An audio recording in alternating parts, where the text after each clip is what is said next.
Alright folks, tonight we're diving into the wild world of cybersecurity, specifically something called privilege escalation. Sounds fancy, right? It's basically like sneaking backstage at a concert. You started in the nosebleed section, but now you're partying with the band. The problem is, in the cybersecurity world, the band is your computer system, and the party crashers are hackers. Imagine your computer has a VIP lounge and only certain users or programs get access.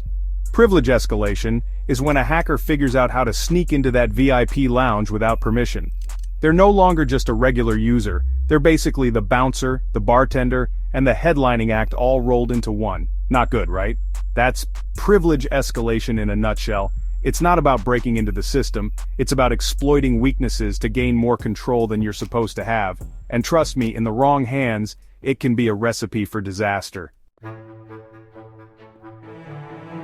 Now, there are two main flavors of privilege escalation: vertical and horizontal. Think of it like a building. Vertical escalation is like sneaking into the penthouse suite. You're a lowly intern who just got full access to the CEO's files. Horizontal escalation is like swiping a keycard from another intern on the same floor. You both have the same clearance, but now you can snoop on their stuff too. Why is this such a big deal, you ask? Well, imagine a hacker getting their hands on your online banking login. Not great, but manageable. Now imagine they use privilege escalation to give themselves access to the bank's entire system. Suddenly, they're not just stealing your life savings, they're potentially bringing down the whole financial institution. And it's not just banks that are vulnerable. Hospitals, governments, businesses, any organization with sensitive data is a potential target. Remember that time a certain fast food chain's ice cream machine was always down? Some speculate that wasn't a technical glitch, it was privilege escalation gone wrong. Okay, that last one might be a stretch, but you get the point. So how do these digital ninjas pull it off?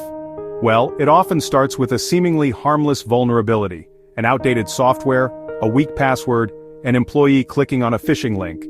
It's like leaving your house key under the welcome mat. You're practically inviting trouble in. Once they're in, hackers can exploit these weaknesses to gain a foothold, kind of like a climber finding a crack in a rock face.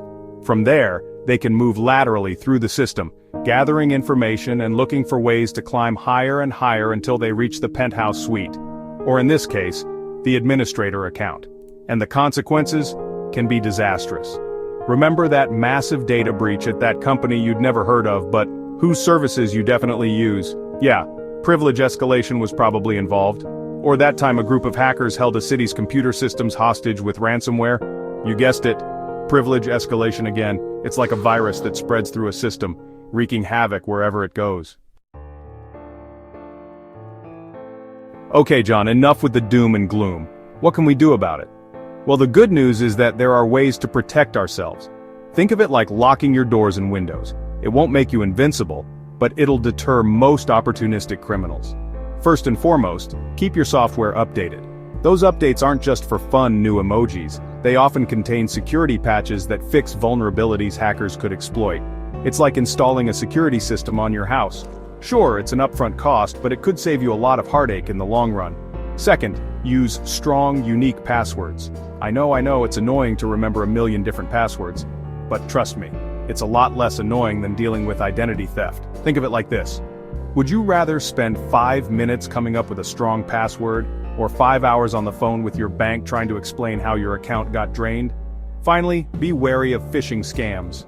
Don't click on links from suspicious emails or download attachments from unknown senders. It's like that old saying, if it seems too good to be true, it probably is.